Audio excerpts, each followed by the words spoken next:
Brandy Schillace, Death's Summer Coat, What the History of Death and Dying Teaches Us About Life and Living.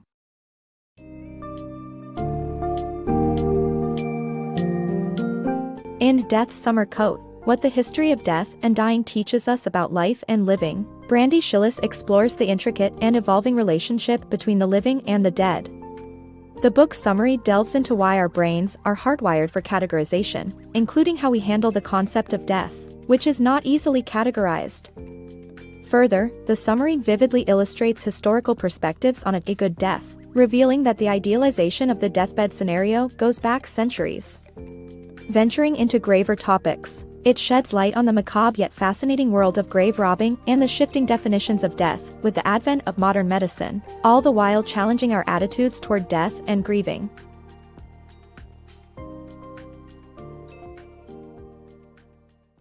Categorizing and comprehending death.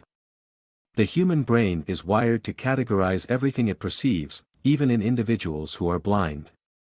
This innate ability to process and sort information aids us in understanding the world around us. However, death remains a difficult concept for our brains to grasp, as it is both a singular event and an ongoing process. This contradiction can cause anxiety, and often leads to people avoiding the topic when they are healthy.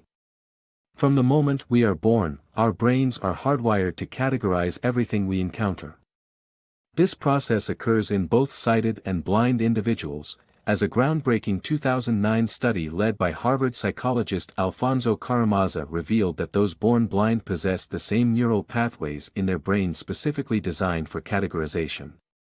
When we see an object, such as a dog or a hammer, our brain forms a neural connection between our eyes and the specialized part of the brain responsible for sorting information. This categorization enables us to identify and understand the roles of these objects in our lives. Remarkably, the same neural connections are present in people born blind, indicating that our brains are predisposed to develop this categorization skill before we even draw our first breath. Ironically, with all the efficiency of our brain's categorization system, processing the concept of death remains intrinsically challenging. Death evokes feelings of anxiety due to its ambiguous nature. It is both a singular, definite event and a gradual, ongoing process.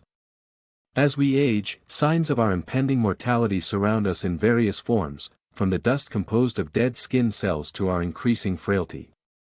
Consequently, this inherent paradox makes comprehending death an arduous endeavor for our brains. In our attempt to reconcile this cognitive dissonance, we often choose to avoid thinking about death altogether, especially when we are in good health. Defining a good death.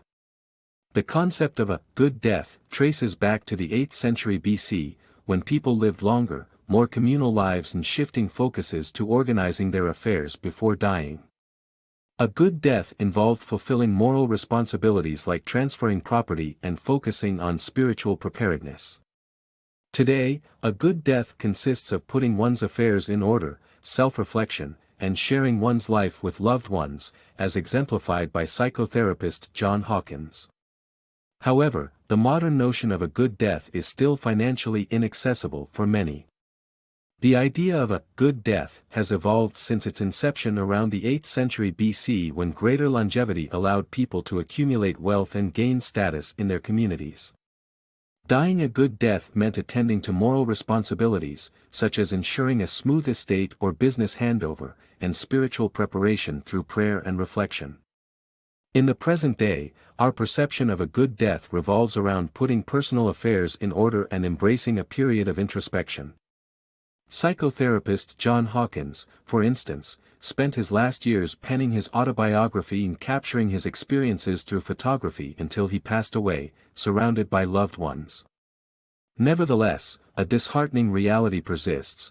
While 70% of Americans yearn for such a comforting, meaningful departure, only 25% can afford this luxury. The Gruesome Resurrectionists. When the study of medical sciences surged in the 19th century, cadavers became necessary for anatomy students to examine. The Anatomy Act of 1832 sanctioned the UK's anatomy schools to use unclaimed corpses of the poor for teaching. Still, with the high demand for cadavers, body snatching became a lucrative and unsettling business known as resurrectionism.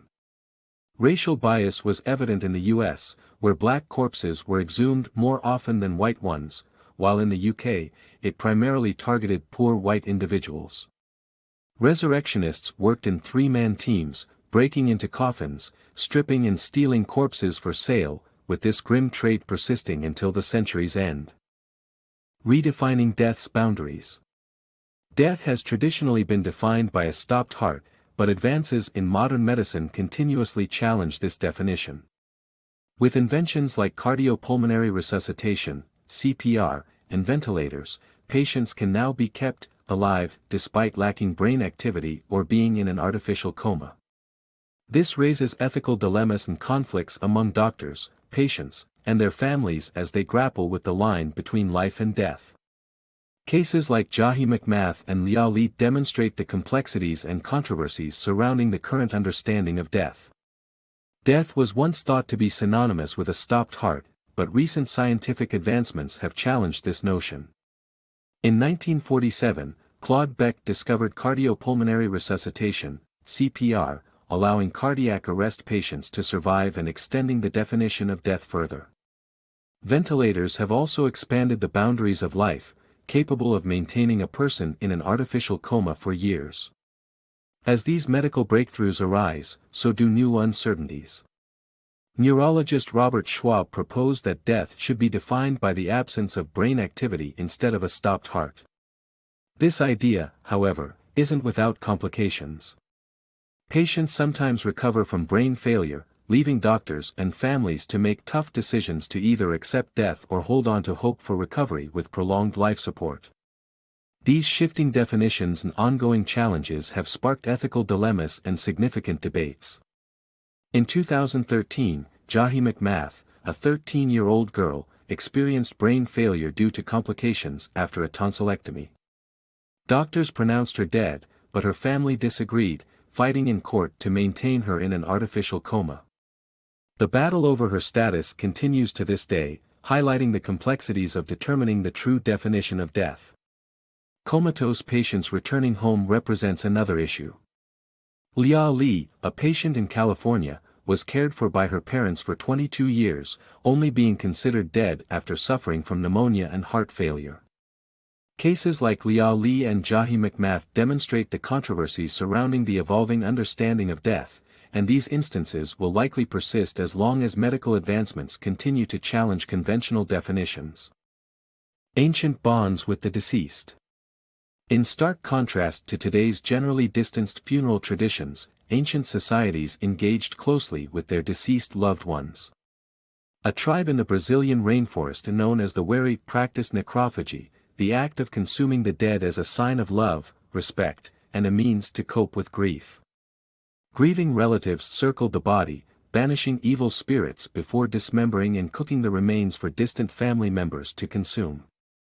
Inedible parts were burned and ashes scattered under the family's home, maintaining the loved one's close presence. While not suggesting adopting necrophagy, modern cultures could explore ways to foster more intimate bonds with the deceased, potentially providing healthier grieving processes. Victorian memorabilia of mortality. The Latin phrase, memento mori, meaning, remember you will die, has been a poignant reminder of human mortality through the ages. In Victorian England, this fascination with death inspired a significant trend in the form of memento mori photographs. These were images that captured recently deceased family members in lifelike poses, alongside living relatives. Such was the importance of these photos in commemorating the dead that they were often the only pictures a family owned. In a time when cameras and their components were costly and cumbersome, people were willing to save up and invest in these treasured tokens. Victorian society's interest in these memento mori photographs is indicative of the complex relationship they had with death. Although the idea of posing a deceased loved one may seem macabre by today's standards, great care was taken to ensure that the subjects appeared as lifelike as possible. Bodies were often placed in everyday settings, seemingly asleep, sitting, or standing with the aid of props. One striking example of this art features a child who appears to be peacefully slumbering, but upon closer investigation, the photo is revealed to be taken through a quarantine smallpox glass. These images served not only as tangible mementos, but also as a means of grappling with the stark reality of death. Through the art of portraying the deceased in lifelike scenarios, the Victorians subtly attempted to deny the finality of death and preserve the memory of their loved ones in a tangible form. Ultimately, the practice of memento mori photography reflects the human desire to immortalize loved ones and our intrinsic capacity to deny the inescapable truth of mortality. Eccentric funerals and digital legacies. Reflecting on the unique ways people are being remembered after they pass, including unconventional funerals and digital memorials on social media, modern grieving practices can sometimes make it challenging for mourners to find closure. Life reenactment funerals, like Miriam Burbank's in 2014, have families dressing up the deceased and celebrating their lives around the things they loved. Another memorable memorial was that of former boxer Christopher Rivera, posed standing just outside a boxing ring, seemingly prepared for a match. While these displays may seem distasteful to some, they can be seen as more meaningful than traditional ceremonies. The rise of digital memorials through Facebook profiles and the app If I Die, which lets users send messages to loved ones from beyond the grave, have also become increasingly popular. However, keeping these digital profiles alive could make it difficult for the bereaved to come to terms with loss.